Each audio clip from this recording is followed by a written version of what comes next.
Seniorku di sekolah. Kalau mau titik setelah lalu koma. Lalu kami pun berdiskusi tentang liburan. Tiba-tiba beliau bercerita keindahan Bromo. Aku pun menyambut. Oke. Karena ini adalah kalimat langsung, maka harus berada di alinea baru. Ayo kita liburan ke sana. Ayo kita liburan ke sana. Nah, Bapak Ibu, ketika menuliskan tanda petik itu bukan di depan tanda bacanya.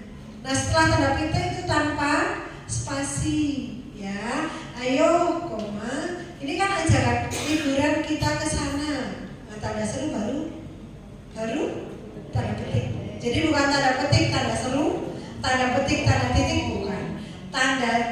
Tanda bacanya dulu baru tanda petik. Terus, oke dilihat, ini kan jawaban. Kalimat langsung kan, enter lagi. Oke dilihat, koma juga, sahut beliau.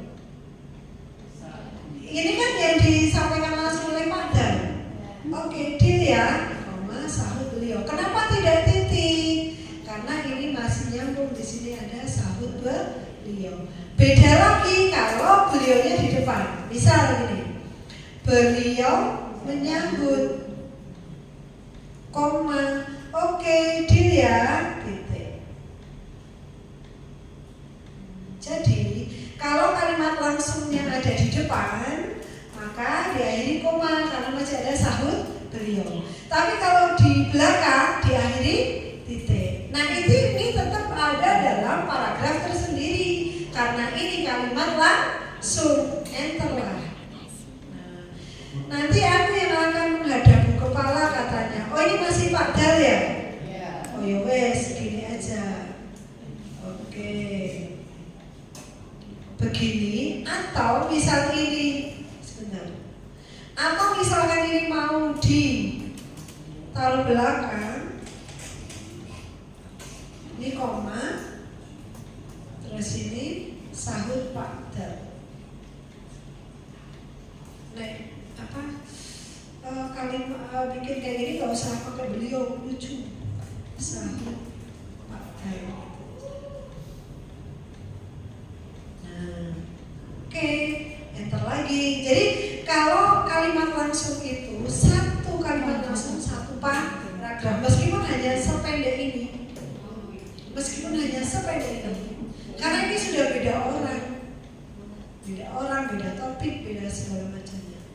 Oke, dilihat nanti aku yang akan menghadap, tipe ya, menghadap ibu kepala. Ibu kepala kenapa pakai kapital? Karena ini sebagai kata ganti atau sebutan ibu kepala.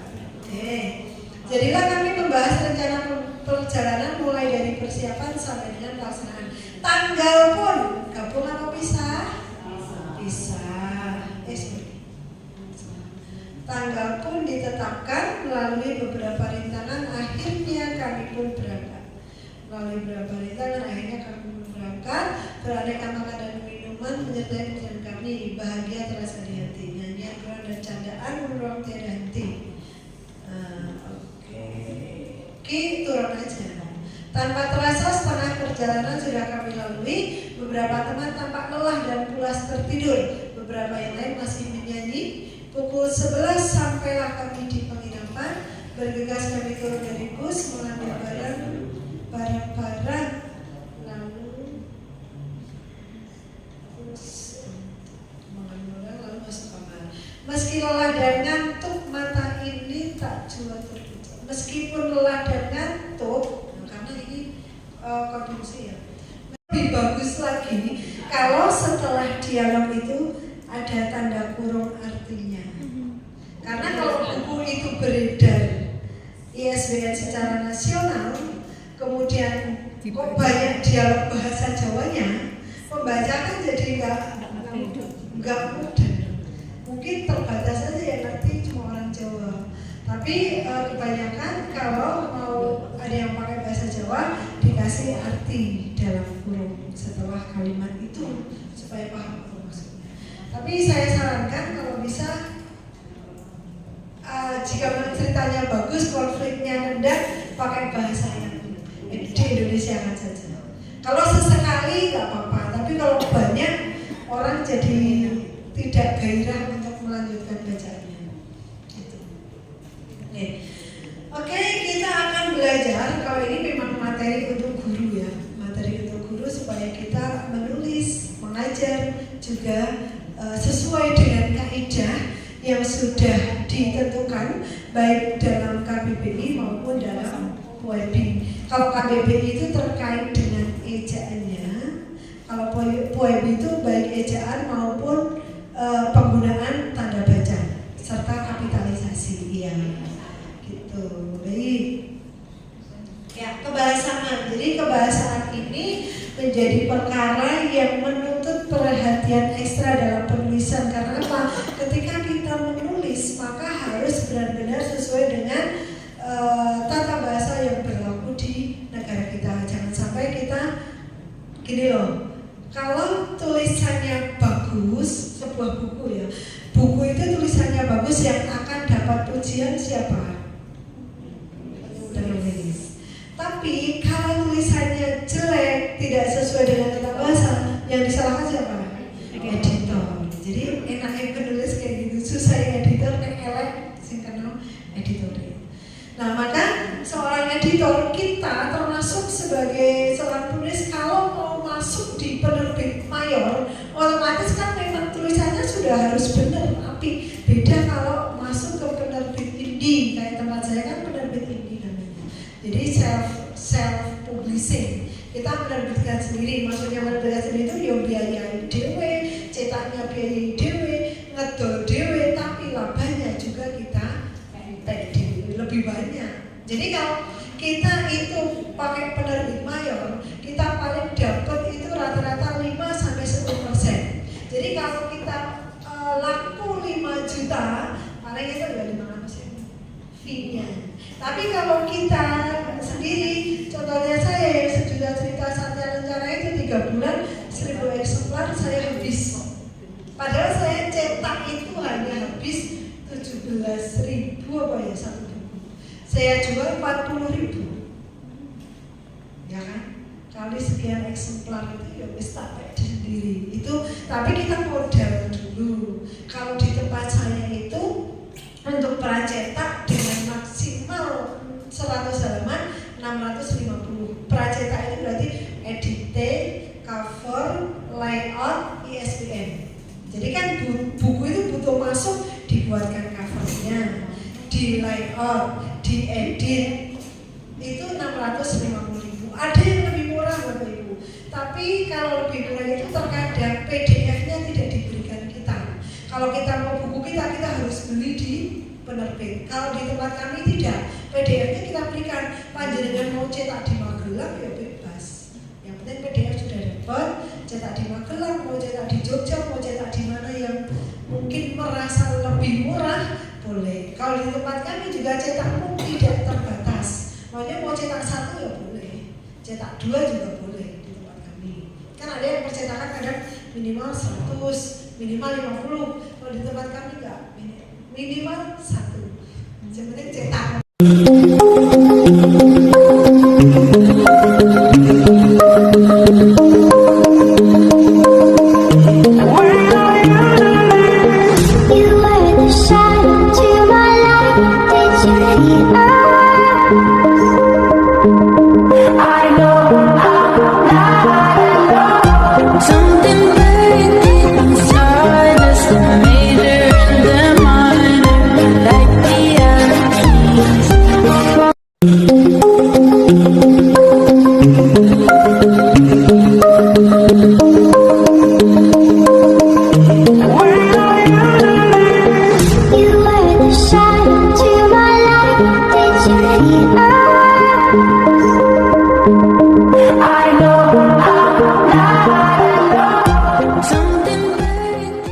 Pertanian 2023 sukses! Songong Ini baru OTW editing. Oke. Nasionalisme dan jati diri bangsa. Tujuan dan indikator CP setelah mengikuti materi ini.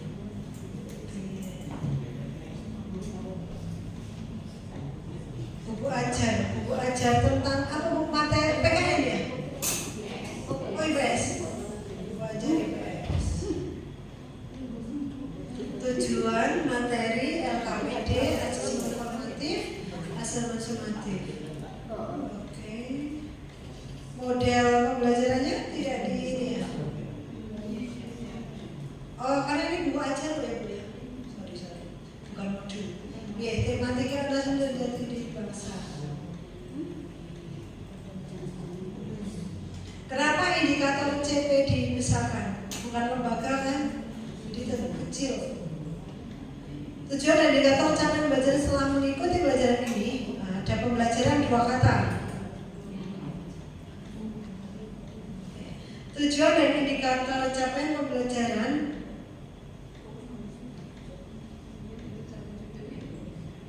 perlu pakai setelah mengikuti nggak?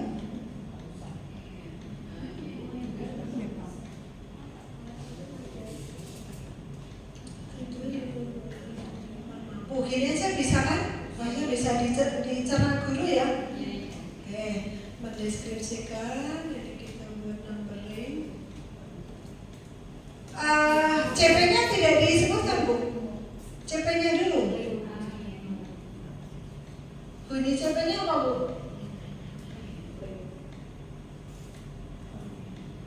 Supaya selaras.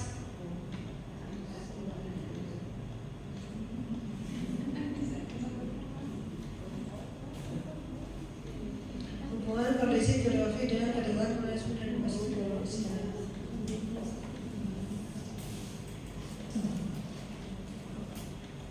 Tujuan dan indikator CP.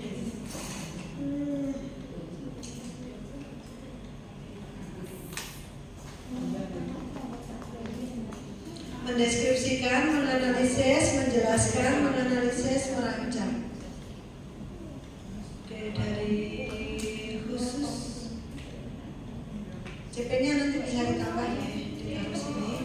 Tujuan, pertanyaan kunci.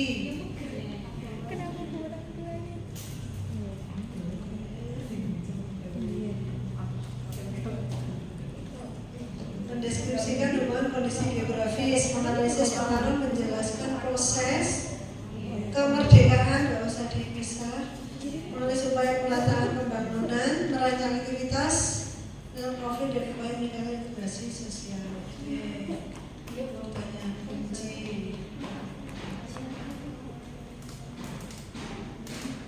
Materi.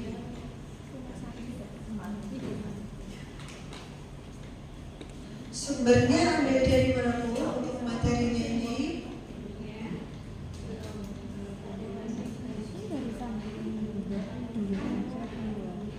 Dalam rangka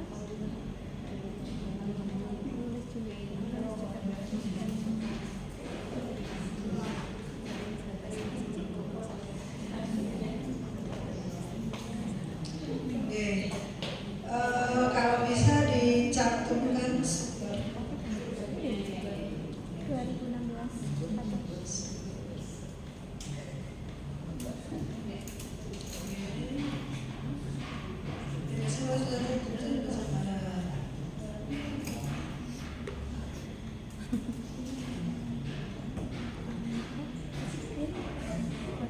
Ini titik ya, salah satunya.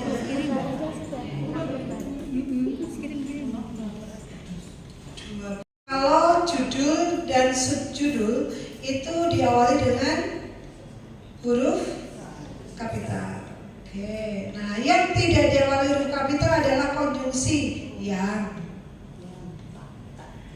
lagi, kemudian itu, ya. Oke.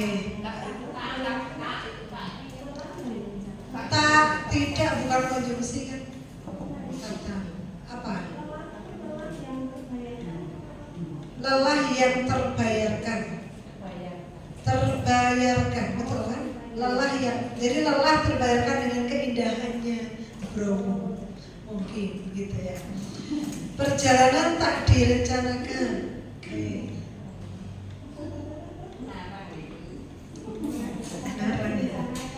Baik, ini kita lihat masih apa? Satu paragraf ya. Satu paragraf berapa? Karena pakai WA kan enggak kan? Pakai dokumen. Tapi sudah ditata. Oh, tapi tidak ditata. Ya nggak apa-apa, mau kan wis dikasih tahu wis sing penting nulis. Sing penting nulis. Hari ini waktu yang sangat ditunggu-tunggu, berarti ada tanda hubungnya. Semua murid-muridku, semua itu menunjukkan banyak nggak? Banyak. Nanti berbanding semua muridku. Oke. Ya. Nah ini karena apa ya? Bahasanya populer. Tapi karena ya ini nggak ada di KBBI kita miripkan. Ya. Nah, hari ini mereka akan menerima hasil belajar selama 1 semester. Pukul 8. Nah, ketika kita menuliskan angka di bawah 10, maka menggunakan huruf. Beda kalau mau 08, 00 ya. Pukul 8, halaman sekolah mulai penuh. Oke. Mobil beraneka warna terparkir manis di halaman sekolah. Rasanya seniorku di sekolah. Kalau mau titik, setelah lalu koma. Lalu kami pun berdiskusi tentang liburan. Tiba-tiba beliau bercerita keindahan Bromo. Aku pun menyambut. Oke. Karena ini adalah kalimat langsung, maka harus berada di alinea baru. Ayo kita liburan ke sana. Nah, Bapak Ibu, ketika menuliskan tanda petik itu bukan di depan tanda bacanya. Nah, setelah tanda petik itu tanpa spasi, ya.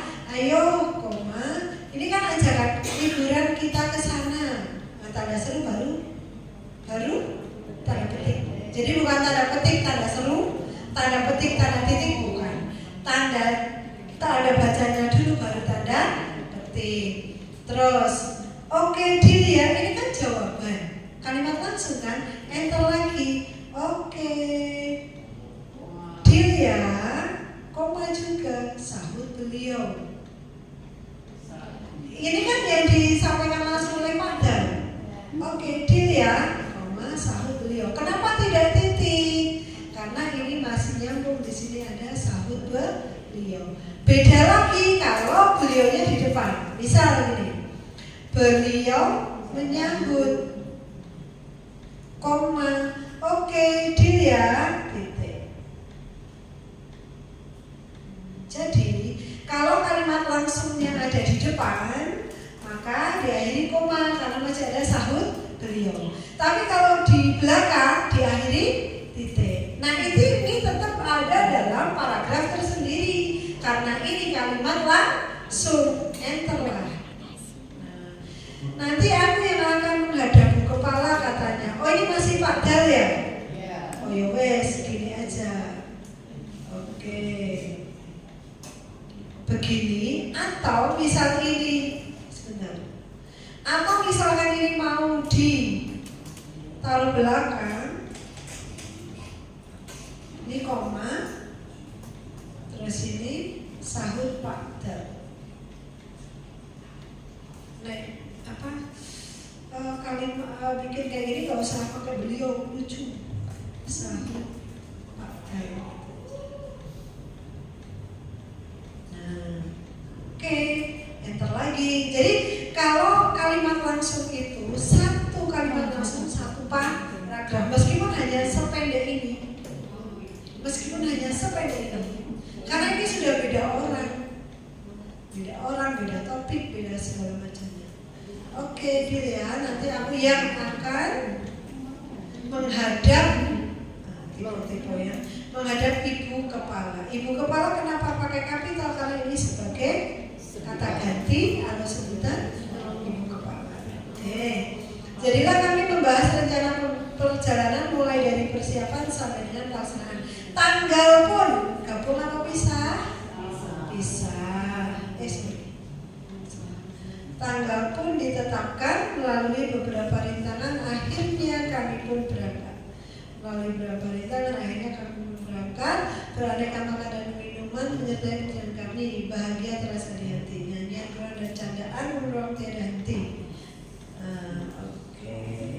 Oke, turun aja. Tanpa terasa setengah perjalanan sudah kami lalui. Beberapa teman tampak lelah dan pulas tertidur. Beberapa yang lain masih menyanyi. Pukul 11 sampailah kami di penginapan. Bergegas kami turun dari bus, mengambil barang-barang, lalu masuk kamar.